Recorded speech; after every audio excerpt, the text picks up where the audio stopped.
o transporte Após é mais de um mês, repetindo edições de 2023, aqui estamos nós com edição inédita, mais uma edição inédita, nova temporada do programa Tribuna Livre, nesta segunda-feira, 26 de fevereiro de 2024.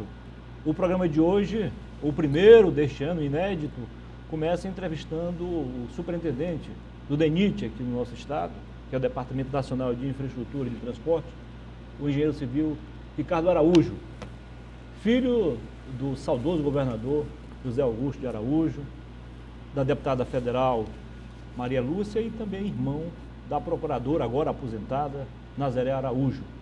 Ele já foi, entre outras coisas aqui, vereador, foi um bom vereador, foi vice-presidente do SENGE, fez parte daquele grupo chamado Engenharia Unida, que tinha como líder também o Tião Fonseca e outros engenheiros civis, agrônomos, arquitetos, enfim. Foi também, ele integrou também, assessorou, digo, a Mútua Nacional, digo nacional porque a Mútua é junto à entidade nacional, né, em Brasília, que tem a Mútua em cada estado, como o nosso aqui. Também foi secretário municipal de cidade, na gestão do então prefeito Marcos Alexandre. Portanto, tem bagagem de sobra para fazer um bom trabalho agora no DENIT. Ele que assumiu esse comando aí em junho de 2023, portanto, do ano passado. Vamos ao intervalo comercial e voltaremos em instantes para começarmos de fato e direito o programa de hoje. Lembrando que Narciso Mendes e Osmir Lima, como sempre, estão aqui na bancada de entrevistadores, de debatedores. Muito obrigado desde já pela sua audiência, a gente volta já. Fique com a gente.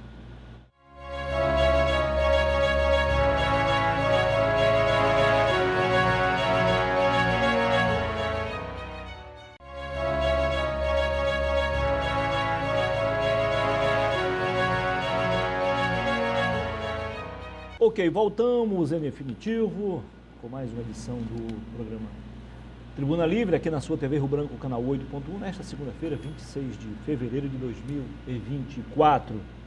Seja bem-vindo, doutor Ricardo Araújo, superintendente do DENIT. Obrigado, é um prazer estar aqui com vocês, estar aqui com meu amigo antigo, mas não antigo da idade, Narciso, Osmir, você, porque é uma pessoa que trabalhou comigo na Câmara. Isso. Fez um trabalho brilhante cobrindo a gente naquela coisa. Então, só tenho a agradecer o que você fez pela gente lá, levantou cada vez mais a nossa Câmara de Vereadores de Rio Branco. Aliás, o novo prédio da Câmara tem também as suas digitais, né? Vocês planejaram isso, né? Não foi possível executar, mas foi planejado. Ali, né? Foi, a gente deixou montado. O mais importante foi que naquela época a gente conseguiu alocar um recurso. A Câmara de Vereadores, ela estava só num projeto, assim a gente conseguiu fazer, montamos o projeto todo e faltavam os recursos. Tentamos viabilizar esses recursos em Brasília, mas aí depois de um segundo ponto, a gente conseguiu fazer um trabalho junto à própria Prefeitura e conseguimos relocar. A Câmara ela deixava de receber alguns recursos que ficavam na Prefeitura e a gente conseguiu que esses recursos passassem a entrar na economia. Hoje a Câmara ela está com recursos e o dinheiro que ela vem guardando, ela vem botando naquela obra. Então ali foi um passo importante que a gente ajudou a dar nessa obra que vai ficar muito bonito. Tudo isso porque, gente, por incrível que pareça, apesar de ser um poder legislativo municipal, a Câmara não tem personalidade jurídica. Não me pergunte por quê. Doutor Narciso Mendes, boa noite. Primeiro, a começar pela ilustre família do Ricardo. Sim. A mãe foi nossa colega, né, Osmir? Isso. Na Câmara dos Deputados, constituinte. Exatamente. Seu pai é a razão de ser do estado do Acre, né? Sua irmã, Nazaré, uma figura simpaticíssima da nossa sociedade. Então, se você não for uma ovelha desgarrada de uma boa família, a gente pode dizer que você é também uma grande personalidade do nosso estado. Obrigado. Mas você está aqui para responder o desafio que está em suas mãos. Cuidar da BR-317, que é relativamente palatável. Exato. E cuidar da nossa BR-364, sobretudo no trecho Sena Madureira Feijó. Seja bem-vindo ali... também, Osmir. Muito boa noite. Boa noite, pode deixar ele falar aí. Não, era isso. Porque é sempre motivo de apreensão a trafegabilidade permanente do trecho Sena-Feijó, sobretudo na fase pós-chuvosa. Correto. Ok. Boa noite, Ricardo. Um prazer Boa tê-lo noite. aqui. Ainda dentro desse tema que o Narciso está abordando, eu queria fazer uma pergunta para depois justificar essa pergunta. Quanto é que você estima o custo por quilômetro quadrado de Sena Madureira a Feijó? Olha, hoje nós temos em média aí, nós estamos preparando um projeto para ser licitado ainda esse ano, que é a da reconstrução dessa estrada. Nós estamos mudando alguns parâmetros dessa reconstrução. Nós não vamos mais usar o solo melhorado com brita, porque o solo daquela região ele não tem mais suporte. As dificuldades de jazidas cada vez mais estão mais assim, sumindo, porque hoje, com essa questão da venda do crédito de carbono, a maioria daquelas áreas já estão fazendo isso. Então, as jazidas que nós tínhamos para esses locais já estão todas elas com a crédito de carbono, ou seja, não se pode mais mexer nessas áreas. Sem contar com outros problemas que vem dando, que é a condição do solo.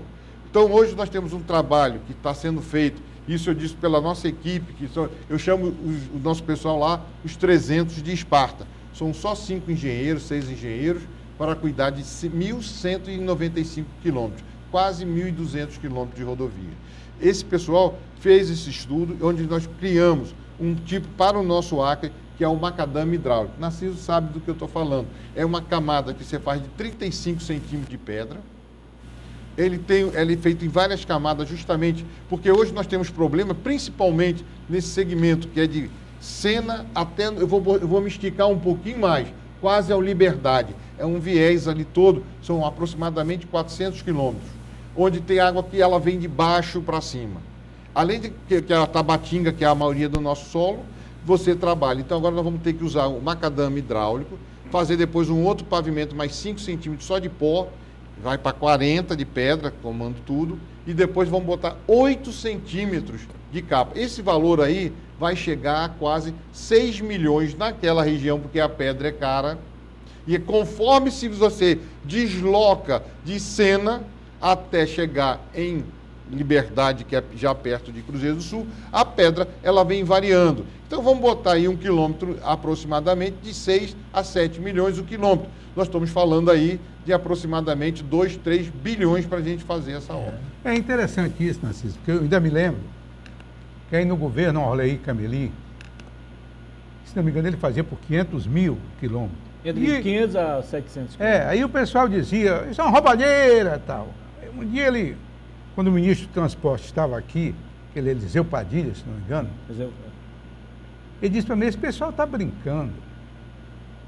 Para fazer uma estrada séria, no mínimo, que vai ao encontro do que você está dizendo, no mínimo teríamos que gastar 5 milhões por quilômetro. Isso aqui, eu vi uma altura assim de uns 10, 15 metros, sei lá, só de Tabatinga. Exatamente. Só de Tabatinga. Então nós temos que parar com essa demagogia de que se vai fazer uma estrada por 1 milhão, 2 milhões, 3 milhões. Não faz. Pode fazer para o inverno, suportar o inverno. O segundo ponto que você me deixou curioso, permita-me, Narciso, o que tem a ver o crédito carbono por uma estrada já existente? Não, é porque com a questão da venda, com essa questão de manter a floresta intacta, muitos dos fazendeiros, exploração, né? você não pode mais explorar. A pessoa faz a venda do carbono, que é para poder, ele recebe uma parcela daquele para o fazendeiro, ele tem já os pastos dele e ele mantém aquela parte íntegra da sua fazenda lá, da sua colônia lá. E com isso, ele usa para como crédito para ele poder colocar em outros lugares da terra dele. Então, Sim, mas não tem nada a ver com a estrada. não tem nada a ver com a estrada. Mas como você vai, por exemplo, eu tenho aqui esse setor aqui da fazenda dele, era uma jazida que eu poderia usá-la. Só que como ele fez ali do crédito de carbono, aquela área onde está localizado, que eu poderia explorar aquela jazida... Ficou indisponível. Ficou indisponível, porque ele já fez, já se comprometeu com aquele... Aí você vai ter que se submeter a outra logística. Exatamente. Muito então, aqueles pontos. Sem contar que a gente está falando aqui de materiais que a gente está trabalhando, Narciso sabe bem, a questão que não estamos falando aqui de CBR, como nós temos por lá de Brasileia, como ele falou, é uma outra estrada totalmente diferente. Você pega a nossa estrada 317, ela sai em cima de um talveg, vai caminhando, pode ver quantas pontes nós temos daqui até Assis Brasil. Daqui até Brasília é duas. São duas, né? com mais duas, quatro. Linhas de bueiro são muito poucas, às vezes 3, 4 quilômetros para ter um bueiro. Quando nós vamos para a 364, nós cruzamos todos os grandes rios e todos os igarapés pensando. Então, nós temos, em média, 5 bueiros por quilômetro nessa estrada. Então, é uma estrada que ela já sai de uma questão de difícil construção, onde a gente tem muitas linhas de bueiros, galerias, pontes, e a gente precisa estar vencendo todos esses segmentos. Uma coisa que a gente tem que a gente vê, por que dá tanta erosão nessas pistas? E é uma questão que os bueiros não são curtos, é porque eles foram feitos dentro do limite. Bueiro nessa nossa região amazônica, como a 319, com a 174, ela tem que ter, no mínimo, 5 metros além da saída do aterro. De cada lado. De cada lado, para que a gente tenha fluência. Isso não é economia, nem superafaturando. Precaução, né? É precaução com o solo, que é muito ruim. Ô, Ricardo, desde que eu cheguei aqui no Acre, que os assuntos políticos do Acre foi a ligação permanente entre Rio Branco e Cruzeiro do Sul, a chamada BR-364. Todos os governadores tiveram essa preocupação. Mas o que mais avançou e mais deu materialidade a isto foi Orley Cameli. E Orley Cameli pretendia priorizar a BR-364 a Cruzeiro do Sul do que a Brasileia. E para que ele não se frustrasse, e eu digo porque eu convivi muito de perto com ele, para fazer 1 quilômetro de estrada no trecho, que eu sempre me reporto do trecho mais nefrágico, que é o de Sena para Feijó, que é o pior. Ele chegou estudos à mão dele que o custo, Osmi, de 1 quilômetro nesse trecho, você fazia 15 quilômetros na BR-317. Aí, para ele se creditar nisto, facilmente ele chegou a Brasileia. O trecho o asfaltamento da BR-317 até Brasileia, você não via uma carreta transportando solo. Porque as jazidas eram muito próximas, a base e a subbase já estava perfeitamente consolidada. Aí ele chegou a Brasileia, aí voltou para cá. Aí eu me lembro que de uma das vezes eu fui lá com ele, eu estava trazendo material para base e subbase de 60 quilômetros de distância, Osmi. Então, você tem muita razão, Osmi, quando esse ministro esteve aqui e o cara começa a comparar a honestidade do governador, porque o cara fez 1 quilômetro de estrada por 1.000 e outro fez por 3.000, outro 5.000. É a especificação, a qualidade da estrada, porque, Osmi, quando você chega numa estrada recém-asfaltada, você vê a coisa mais linda do mundo. Mas se a base, subbase, leite e subleito não estiver estabilizado, desce todo ele. Então, está correto. Agora, vem a minha pergunta agora, que é curta. O DENIT, seção Acre, vai dispor de recursos para dar conta da trafegabilidade da 364 para os próximos anos? Olha, nós tivemos agora, eu e o Nicásio, estivemos lá em Brasília para tratar do fórum de planejamento, para fazer o que cada superintendência tem que fazer, suas metas, né? A nossa meta hoje é de manter o tráfego até a licitação da reconstrução na 364 e na 317. Sendo que o grande foco que o DNR quer, o que o DENIT quer hoje, é o quê? É que a gente mantenha um acesso mínimo de qualidade. A gente tem que botar o Acre. É chato quando a gente vê aquela questão, porque a CNT está dizendo que é a pior estrada do Brasil. Ela não deixa de ser verdadeira, porque é uma estrada que precisa de um acompanhamento direto, muito dinheiro para fazer a manutenção. Esse ano, só para vocês terem ideia, eu sempre falo, a equipe que está lá, que está fazendo esse trabalho brilhante já esse ano, porque quando a gente chegou lá o ano passado, você levava 22 horas, Osmir, para chegar de Cruzeiro do Sul a Rio Branco. Hoje, nós estamos gastando ainda, dentro do inverno, no mês de fevereiro, gastando 10 a 11 horas carros médios. Carro grande, uma caminhonete, ela faz até em 9 horas. Tem um trecho que está muito ruim, porque abriu muito buraco, que é de Sena Madureira até ali o Purus, ali até Sena, até Feijó, abre.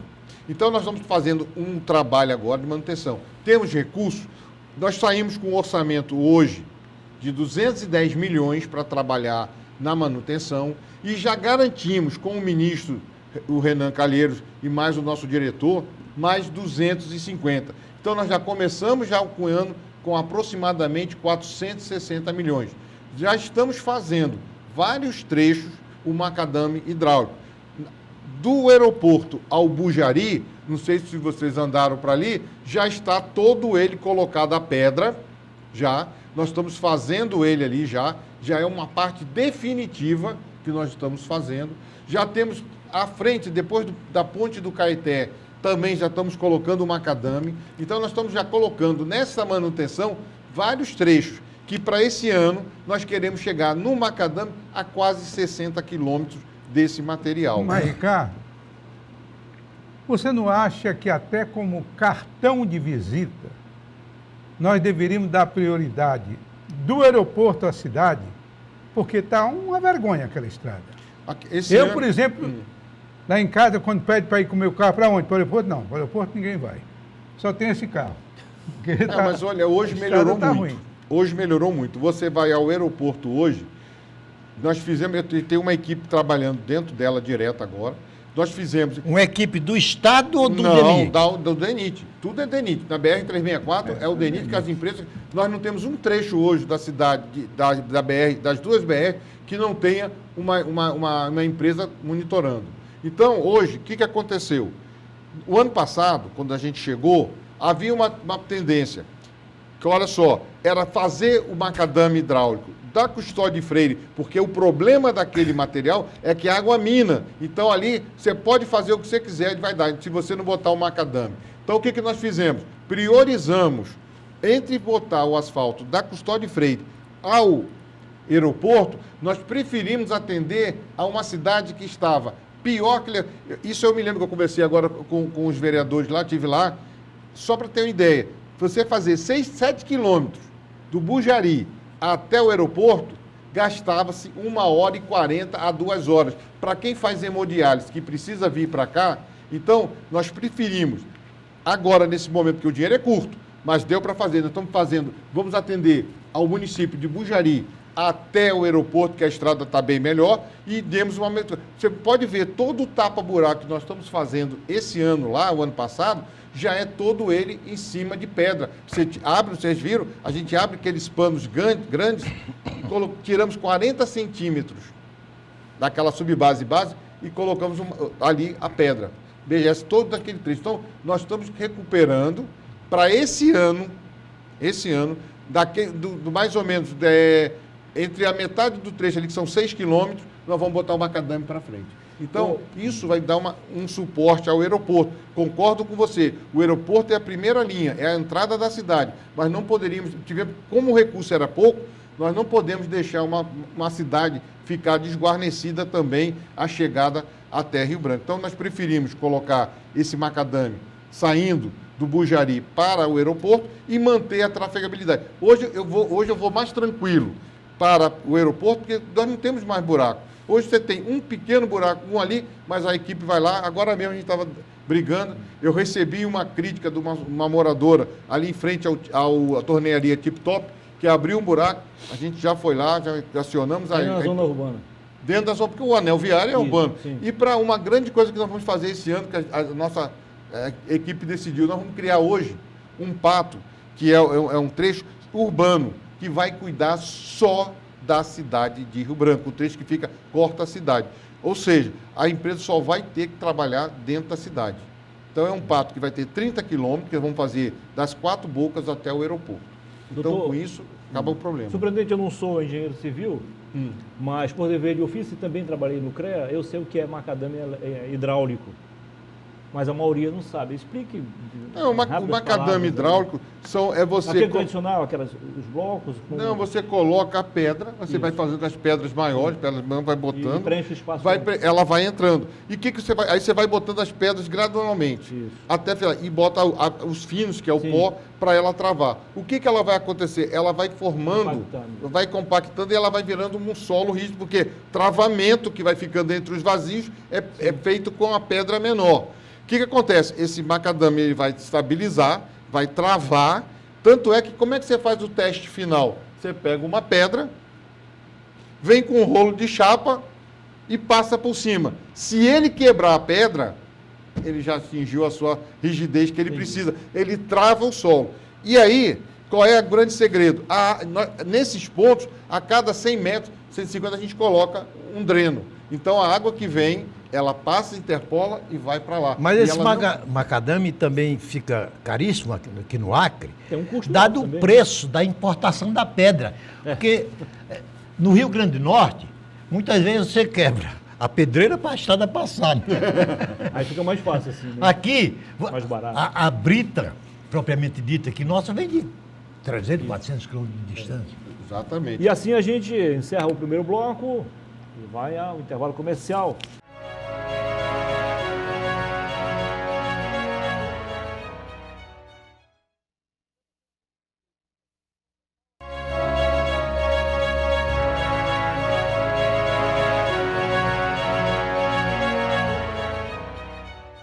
Ok, estamos de volta com a segunda parte do nosso programa de hoje, Tribuna Livre, aqui na sua TV Rio Branco, canal 8.1. Registramos aqui a presença do engenheiro civil João Nicásio Neto. Seja bem-vindo. Ele que já é da equipe do DENIT há mais de 11 anos, não é isso? Seja bem-vindo ao programa. Doutor Ricardo, além da 317, a 364, a 307, aquele pequeno trecho também é de responsabilidade do DENIT, né? Isso. Como está aquilo ali? Aquele trecho também ele é um segmento que sai hoje de Cruzeiro do Sul até o Liberdade, é um dos melhores trechos que nós temos.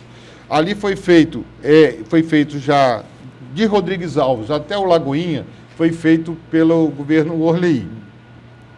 Do Lagoinha até o Liberdade, que foi mais 40, que passa dentro da reserva indígena, foi feito no governo do Jorge Viana, que era o governador, foi feito. Foi um trecho que aí é que eu falo, a excelência daquele material que tem lá, porque, infelizmente, é como se fosse um caminho da lava vulcânica. Ficou ali, tem um vale, do Liberdade até Sena Madureira, parece que houve um rio ali, de lava, que é aquela coisa que você encontra ali, 70 metros daquela tabatinga, aquele material que não se serve, não tem utilidade nenhuma. 70 metros, é? Profundidade. Além disso, é uma região que chove muito, mesmo no período do verão. Verão chove. Então, aquele período ali, aquela estrada, a 307 hoje é uma rodovia muito boa. Nós estamos temos ali o trabalho dela de conservação, que é bem mais fácil, e é isso que dá suporte.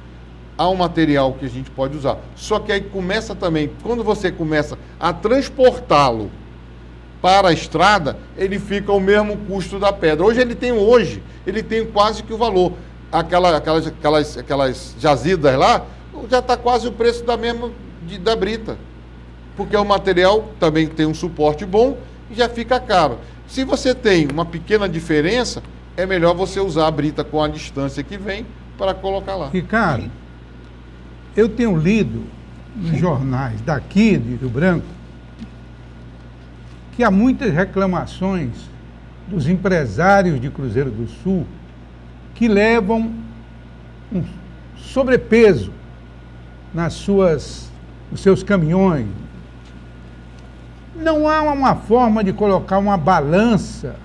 Qual é a dificuldade que tem de colocar uma ou duas balanças nesse trecho da BR-364 para evitar esse peso excessivo? Hoje nós temos duas balanças. Uma que fica ali perto do Bujari, ela se localiza ali por ali quando sai, e outra no lado da 317. Qual é o grande problema? Hoje, nosso pessoal não anda armado, não tem condição de fazê-lo. Nós temos uma equipe pequena que vai lá, e olha, com essa equipe que trabalha de 7 da manhã às 4 da tarde, 5 horas da tarde, só que o que acontece? A maioria dos caminhões, eles param, aguardam, quando a gente vai embora, vai por quê? A gente não tem segurança. Outro dia aconteceu um fato, que nós estávamos trabalhando, um caminhoneiro, ele jogou de propósito o caminhão dele em cima da nosso povo, correu, passou e nós não temos, como eu até falei para o nosso agente que correu atrás dele, parou e cruzou, falei, olha, se esse cara para e joga o caminhão dele em cima da viatura, mata. Nós não temos armas. A polícia rodoviária, que poderia estar ajudando, também não tem um efetivo que possa ficar, para que o ideal é que a gente tivesse um monitoramento 24 horas. Sim, claro. E aí acabaria, porque nós pegamos, mesmo com esse prazo das 7 às 5 da tarde, outro dia, todo dia a gente pega pessoas com excesso de peso. Pegamos outro dia uma carreta com 50 toneladas a mais do que era permitido. Nós estamos falando de 75 mil quilos. Isso é um absurdo, quer dizer, o cara pensa só nele, em destruição da população que está precisando chegar. Mas não tem como o governo fazer um convênio com a polícia militar? Isso nós tínhamos convênio com a polícia, por causa que teve uns problemas nas questões, porque o DENIT trabalha com um critério que é dividir meio a meio a multa com a polícia, com o Estado e com o DENIT. E essa parte aqui, o que acontece? Há um critério de trabalho dentro da APM que ela não permite receber esse recurso, eles têm que pagar em banco de hora. Nós não poderíamos pagar em banco de hora. Então esse convênio ficou, mas mesmo assim, enquanto foi duradouro, nós passamos mais de 100 mil reais para a polícia. Só que para comprar, para fazer aula poderia ser esse convênio para educação do trânsito, compra de viaturas para eles lá, entendeu? Só que aí, como surgiu esse impasse do banco de hora que nós não podemos pagar hora para o servidor, então o convênio ficou. Agora o DENIT Nacional está fazendo uma coisa que é botar uma balança fixa, não vai mais precisar de ninguém, ela vai ser controlada por satélite de um banco operacional, todo mundo que passar ali vai ser pesado automaticamente. Vai ter uma margem de diferença, o satélite vai pegar, vai fotografar, vai ter lá uma câmera, vai fotografar e vai emitir a multa. Aonde ele tiver, ele vai receber. Se ele estiver ainda no trecho, quando ele chegar numa cidade, ele pode já ser autuado e parar o caminhão dele e ser retido. Olha, isso já está sendo feito, estudo para isso. Eu sou um velho engenheiro, 50 anos de diploma, adquirido na Universidade Federal do Rio Grande do Norte. Eu sou tão antigo como engenheiro que eu não conheço, que nas nossas provas de pontos de grande estrutura, o instrumento que nós usávamos era a régua de cálculo. Já imaginou? Eu pensei que fosse aquele negócio do tempo. Não. Boleta. Podia. Hoje, com relativa facilidade, você tem o computador, você tem até... E porque esse programa aqui, ele tem uma das finalidades de ser um programa da terra, que fala do Acre, das coisas do Acre, das nossas virtudes e dos nossos defeitos. A gente tem a sensação que a estrada está bonita quando você vê a capa asfáltica pretinha. Só que a estabilidade daquela capa asfáltica depende de 4 outras sustentáculos: subleito, leito, subbase, base e depois capa selante, as falsas áreas.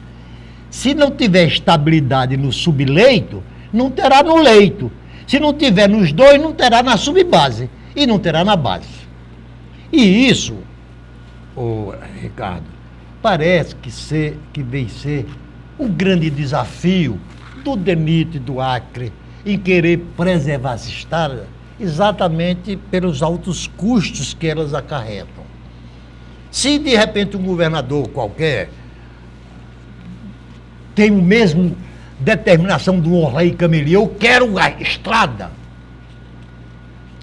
para ele construir, legal uma estrada de altíssima qualidade, os preços vão lá para cima. É inevitável. Quando isso acontece, esse mesmo governador que tem o interesse de fazer as estradas passa a se chamar de ladrão, meus amigos.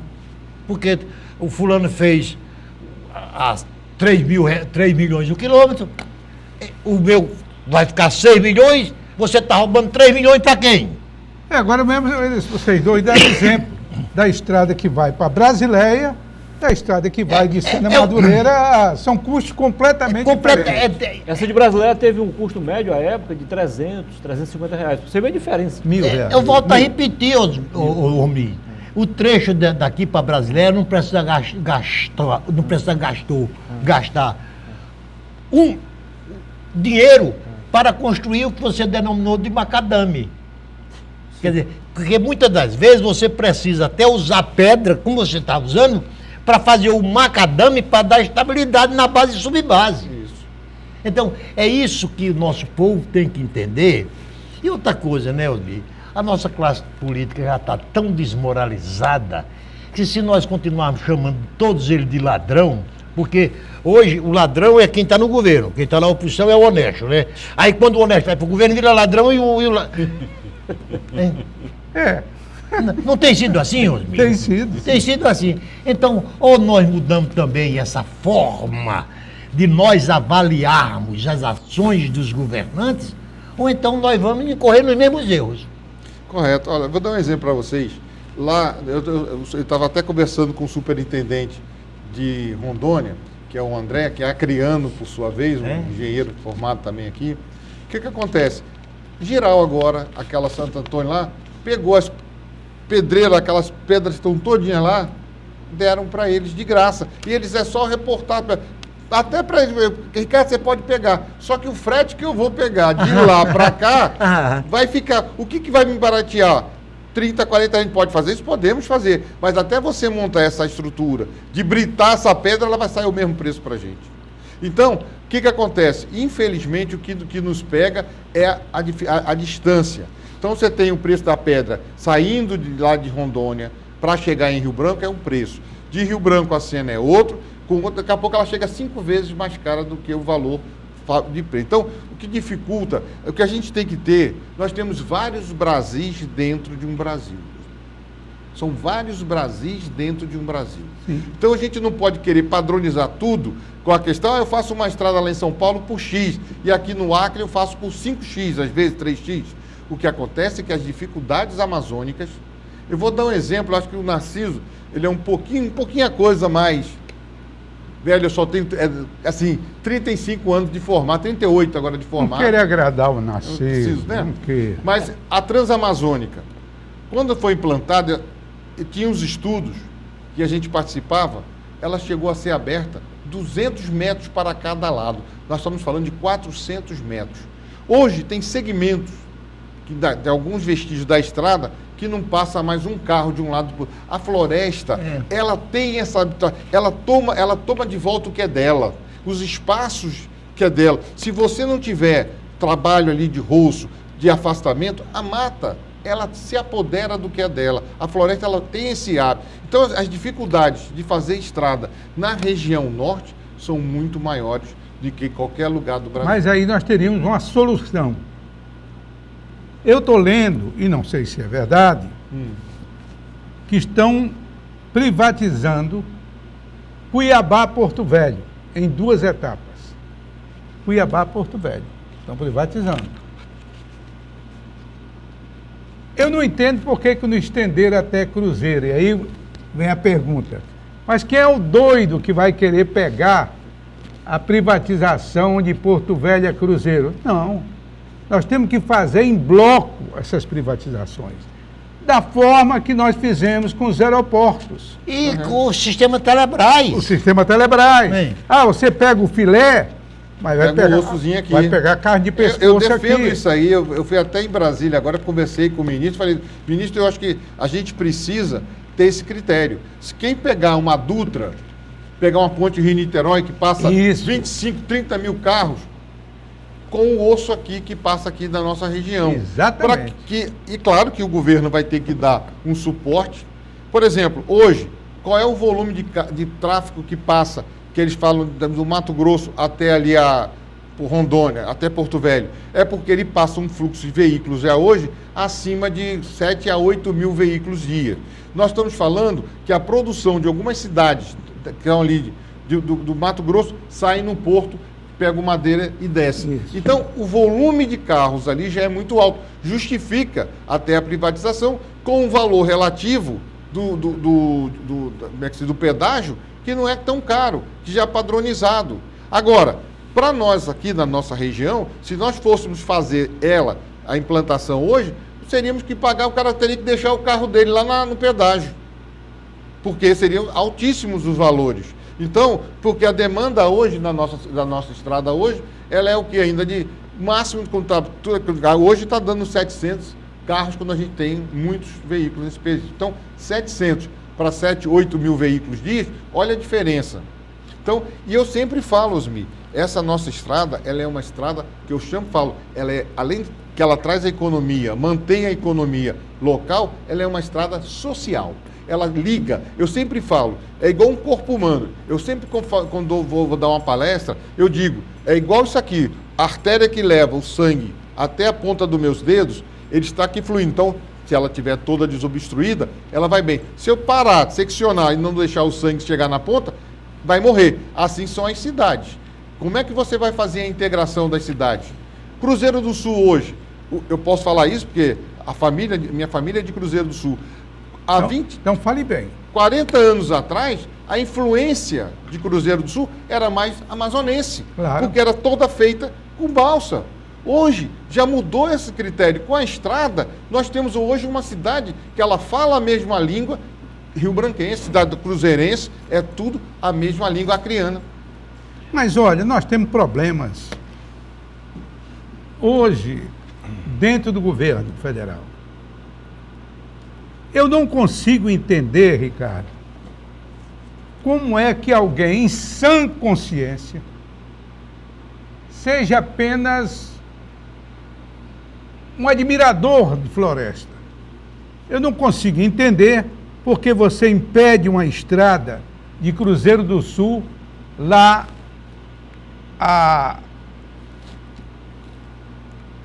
Serra do Moa. Ali, A passando Serra do pela Moa. serra, né? É.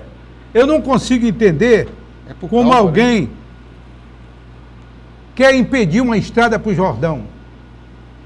Eu não consigo entender como é que alguém quer proibir o asfaltamento, que a estrada já existe de Porto Velho a Manaus. São coisas incompreensíveis. Não vai afetar absolutamente nada da natureza, porque o Estado tem mecanismo de proteger as laterais das estradas. Não há ocupação. Ocupou, pede a polícia para tirar as pessoas. Agora, querer colocar esse sistema de preservação ambiental à custa da miséria de um povo é incompreensível. Bem, essa é uma questão, nós temos com aquele projeto que foi feito, né? Aí nós tínhamos a pavimentação da estrada, se eu não me engano, até Pucallpa, né? Ali no Peru. Né? A estrada que liga, que vai fazer, existe. O que faltou naquele processo, eu estava lendo, é a questão que não foi feita audiências públicas. Passaram algumas etapas, direto. Segundo a ONG que entrou lá, foram várias ONGs que a gente pôde olhar, faltou as audiências públicas e um estudo ambiental. Isso foi o que foi me passado, né? A gente está lá no processo. Que por isso que foi vetada essa estrada. Porque todo projeto de estrada você tem que fazer a parte ambiental, porque são os impactos. Eu me lembro quando a gente estava fazendo aquele acesso da chegada de Assis Brasil para pegar aquela ponte que liga a ponte binacional, que ela liga ao Peru, foi feito todo um estudo feito de impacto ambiental, o que se tinha. E principalmente, parece que algumas estradas, não é o caso da 319 que liga Manaus a ponte, já está implantada, eu acho que esse ano ela está dando tráfego direto lá, está se botando bastante recurso também para ela, a 319, ela não tem. Agora, quando às vezes tem alguma reserva indígena, é que você tem que preservar algumas coisas, agora mesmo, para fazer a instalação da torre, que vai levar a geração de energia a Cruzeiro do Sul, foi feito alguns acordos, foi feito estudos, e hoje tem as empresas lá que estão fazendo. Então, é só a questão de como vai trabalhar essa questão ambiental, que eu acho que isso é importante, né, para a gente não danificar nada, mas não é questão só do leito da estrada, é o que vai impactar no meio ambiente para a população local. Fazer o que, por exemplo, o pessoal, há interesse daqueles moradores, claro que há. Então, fazer essas audiências públicas, mostrando, eu acho que quando a juíza lá naquela época acatou, é porque não foi feito os trâmites que deveriam ter sido feitos na época lá pelo governo. Quando foi feito, não foi feito esses estudos. O Ricardo. Doutor Narciso, o senhor faz a próxima pergunta no Pois bloco, não. tá bom? Nós vamos ao intervalo comercial e voltaremos em instantes Está saindo com a bem. terceira e última parte do nosso programa de hoje, Tribuna Livre, recebendo hoje o superintendente do DANIT aqui no nosso estado, o engenheiro Ricardo Araújo. Até já.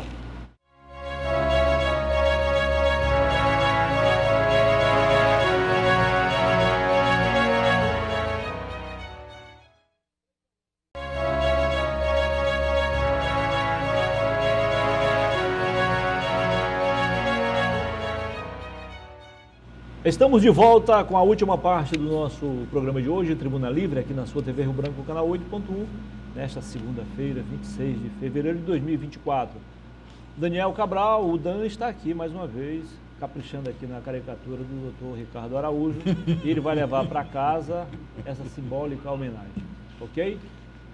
Doutor Ricardo Araújo, após a pergunta do doutor Narciso, eu queria que o senhor respondesse, não seria bem uma pergunta, mas eu vou apresentar aqui alguns dados, o senhor fazer um comentário como superintendente, ok? Analisando um dia desse, nas estradas, através de uma reportagem especial, vimos perfeitamente a diferença entre as estradas do sul e do sudeste e as do norte e nordeste. As do sul e do sudeste muito bem conservadas, aí a gente chega no centro-oeste, começa a melhorar e piora de vez no norte e no nordeste. E, além disso, também há um investimento maior na iniciativa privada, em média de R$400 mil, eu não estou falando de construção, mas de manutenção, enquanto no poder público, de um modo geral, não passa de R$160 mil. Depois eu queria que o senhor comentasse isso, saber também se o investimento que o senhor tem para esse ano, o planejamento estratégico, é suficiente para manter pelo menos essas estradas funcionando a contento. Doutor Narciso, faça a sua pergunta. Mas, Muniz, antes dele perguntar, nós temos que dizer que as estradas do sul, sudeste, são todas elas privatizadas. Acho que já chegamos a 80%. Quer ver um mais dado de 80%, interessante? Hoje, a Superintendência de São Paulo só tem 56 quilômetros para manter, porque o resto, toda ela da malha, ela já está privatizada. Doutor Ricardo, eu vou pegar assim uma caronazinha, uma garupazinha, no questionamento que o Osmir acabou de levantar sobre os xiitas ecológicos. O xiitismo está provado que só tem feito mal. O religioso resultou na guerra que está aí, Israel-Hamas. O xiitismo político, Rússia-Ucrânia. Aqui mesmo no Brasil. Aqui entre nós, eu eu queria ter o prazer de assistir o fim do xiitismo político. O fim do bolsonarismo versus lulismo e lulismo versus bolsonarismo. Porque isso não vai nos levar a lugar nenhum, a não ser ao caos. O que acontece, e eu creio que a pessoa, o governante, a responsável, ele respeita a ecologia. Exato. Mas para ele ser responsável, ele respeita também o desenvolvimento. Claro. Porque nenhuma coisa. Os dois. E os dois se comungam. Se comungam. Aqui no Brasil e no mundo. Porque você sabe que o xiitismo dos nossos irmãos brasileiros, ele é pressionado pelo xiitismo dos ecologistas da Dinamarca, De Londres. Londres. Americanos, franceses. Então, os nossos ecologistas, o que é que ele tinha que fazer? Descrever o que pode ser feito. Mas ele parte da premissa que nada pode ser feito. Quer dizer, quando você parte dessa premissa, não faz uma estrada. Por que não faz a estrada? Porque vai comprometer o meio ambiente. Mas se fizer essa estrada, beneficia as populações? Beneficia. Então, vamos encontrar o meio termo, não é? Exatamente. Então, eu vou contar só uma historiezinha de um governador que substituiu Zé Agripino. Largou o governo para ser candidato ao Senado. O vice-governador assumiu. E quem conhece Natal, tinha um trecho entre Natal e Parnamirim que estava feita dos dois lados de um morro, a estrada triplicada, a coisa mais linda do mundo, mas interrompida porque tinha um morro na frente. Aí, esse vice-governador, quando assumiu o governo, chamou o diretor do DERAC. Do DERAC. Do correspondente ao DERAC. Disse, me diga uma coisa, por que é que aquele morro ainda não foi demolido? Até porque o Rio Grande do Norte, se precisa exportar areia, era o estado mais rico do mundo, porque só tem areia, né? A duna, né? A duna, a chamada de duna. Aí chamou o diretor do órgão lá do estado, DNR, de lá. Por que é? Não, doutor, é porque lá em cima daquele morro tem um acasalamento de raposa. A gente não pode expulsar raposa. Aí ele disse, doutor, vamos fazer o seguinte. O senhor chamou o diretor do ambientalismo lá e disse, ou o senhor tem até meio-dia de hoje para trazer a licença para demolir aquele morro, ou então o senhor está demitido e eu vou botar um no seu lugar que vai dar a licença. Então, Resolveu o problema. Então, nós não podemos, e nós da Amazônia, até porque o nosso desenvolvimento foi tardio, nós não soubemos transformar os nossos recursos em riqueza no seu devido tempo, no tempo que a Europa se tornou a potência que é. Então, nós agora temos que comungar os dois interesses, o ecológico com o desenvolvimentista. Até porque, nesta Amazônia, mora 30 milhões de brasileiros precisando de sobreviver, ter emprego, ter estudo, ter saúde e ter educação. Correto. É uma questão, eu acho que a questão do ambiental com a parte do desenvolvimento, ela tem que andar par a par. Elas têm que andarem juntas. Você tem que fazer os trabalhos, aquilo que eu falei, fazer os estudos de impacto, fazer e resolver esses estudos. Como é que você pode resolver a questão? Como é que você pode criar um novo habitat aqui para um novo tipo de animal lá, qualquer que seja. No nosso caso aqui, temos a mata, tem as passagens, então você tem 1000 coisas para fazer.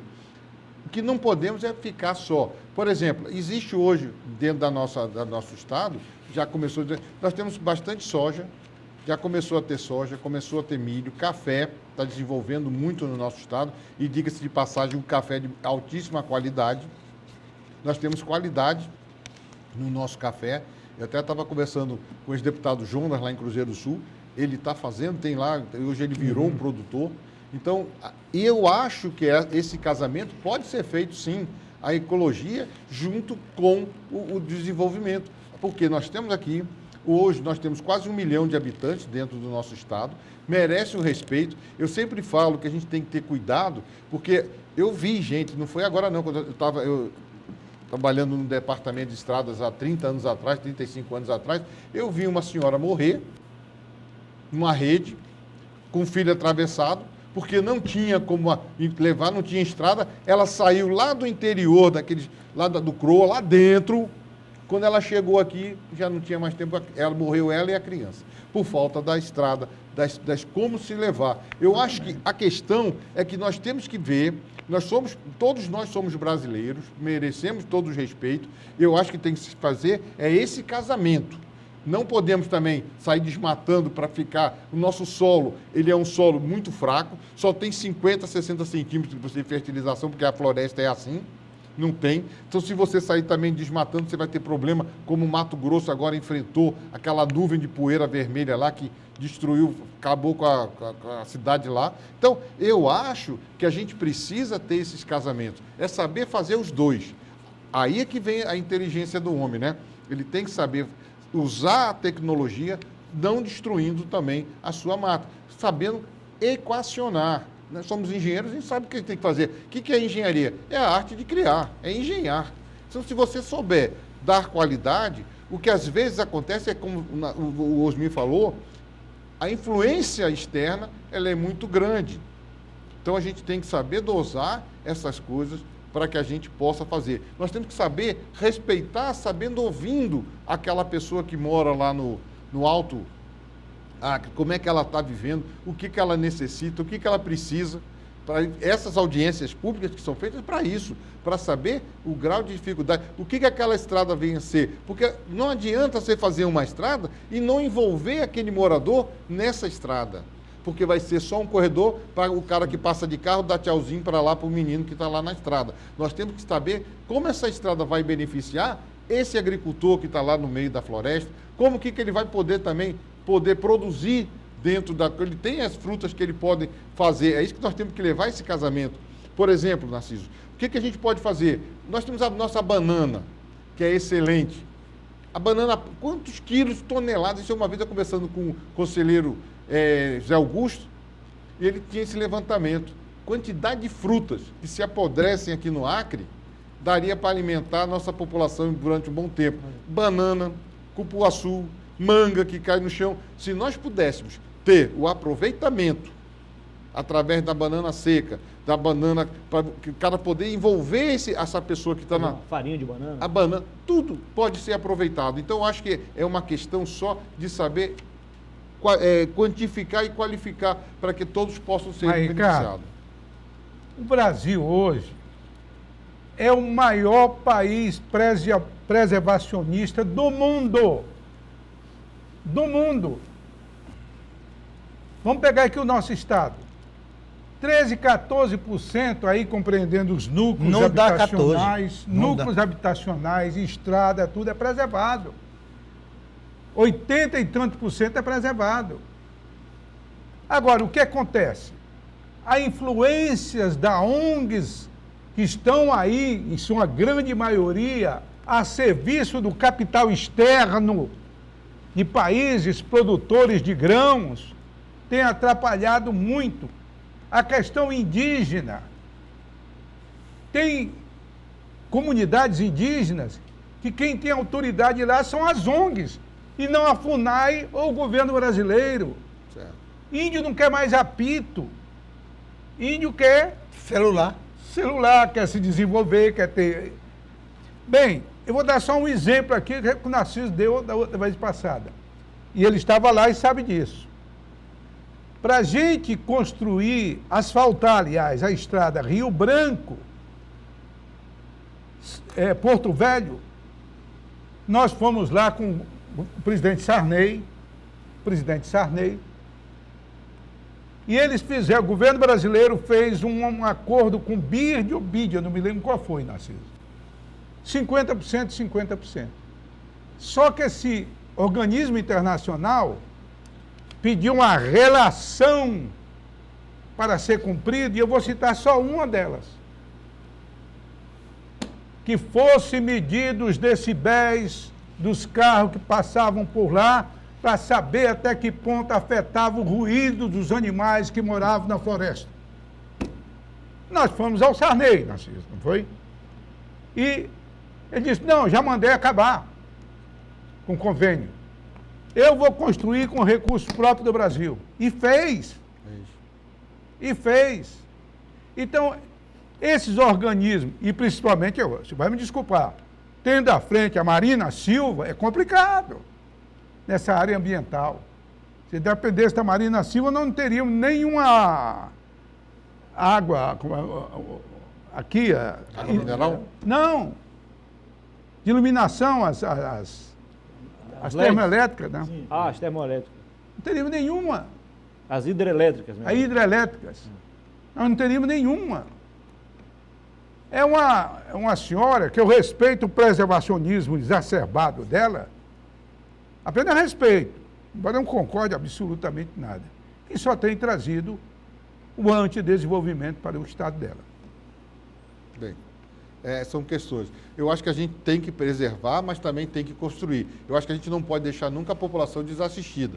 Hoje, nós temos lá o estado, é o que acontece, são vários Brasis dentro de um Brasil, a gente tem que trazer para o nosso estado as melhores coisas, nós temos que dar o mesmo direito do nosso morador que está aqui em Rio Branco, em Assis Brasil, lá em Mâncio Lima, em qualquer lugar do Jordão que tem as dificuldades, como lá do Rio de Janeiro, é o mesmo direito de sobreviver. A gente precisa ter as estradas, temos que fazê-las com qualidade e dar sustentabilidade através também. Eu acho que tem alguns interesses externos que não querem que a gente desenvolva. Isso. Isso aí é uma questão aí de logística, a gente nunca sabe como é que é, porque... Por que a gente até falar assim, o americano tem interesses que quer dizer, mas ele não preservou lá no estado dele, querer agora. Então tem outros interesses que são ecológicos ou econômicos que estão aqui dentro, muito maiores. Exato. Tem muito mais questão. Ricardo, é atribuído aos mineiros chegar a tempo em qualquer coisa que vá fazer. Aí o grande símbolo é que o mineiro não perde o trem porque chega na estação antes do trem chegar. O nosso grande erro no Brasil foi porque nós perdemos todos os ciclos de desenvolvimento que aconteceu no mundo. Aí, Ricardo, eu já cruzei a Europa de norte a sul e do leste a oeste de carro. Você ali não vê uma floresta, não vê nada, tudo é fábrica, é indústria, é tudo. Nosso grande problema é que nós já fomos o maior produtor de borracha do mundo. Há 100 anos atrás, hoje tem uma Malásia dessa que enriqueceu a custa da borracha. Nossa. Nossa! Então, nós apenas fomos retardados para implantar o nosso desenvolvimento.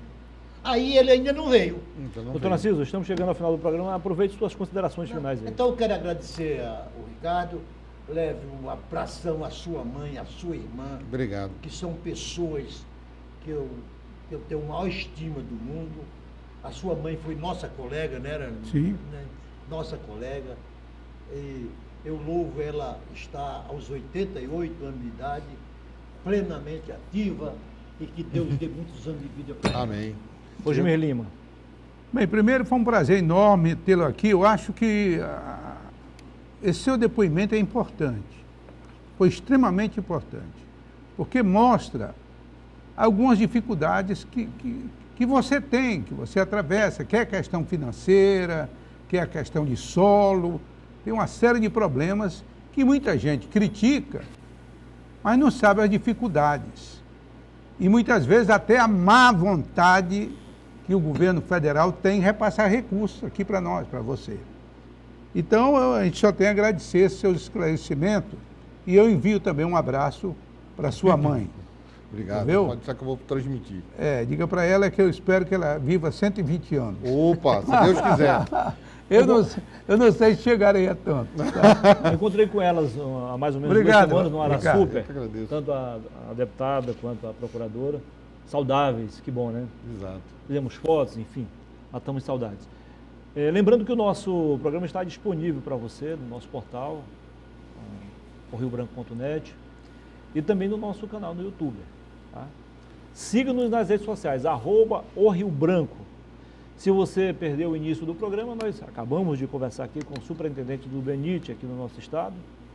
O DENIT representa hoje o antigo DNR, né? DNR. Eu fui do DNR. Departamento Nacional de Estradas de Rodagem, né? Isso. Eu não registrei isso em momento algum, mas eu pedi dispensa do DNR há 50 anos atrás. Olha, outro que saiu do DNR também.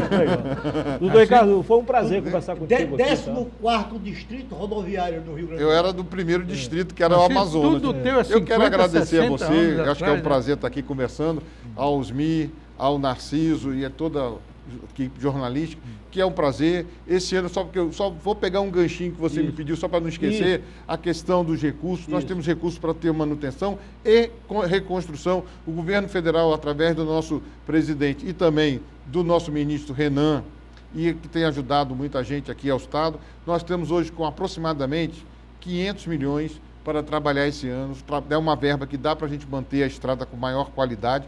Vamos licitar agora aquelas erosões que tem na estrada, aquilo que você falou, que é o solo que desce, não é bueiro que arrebentou, não é o solo, que, pela fadiga.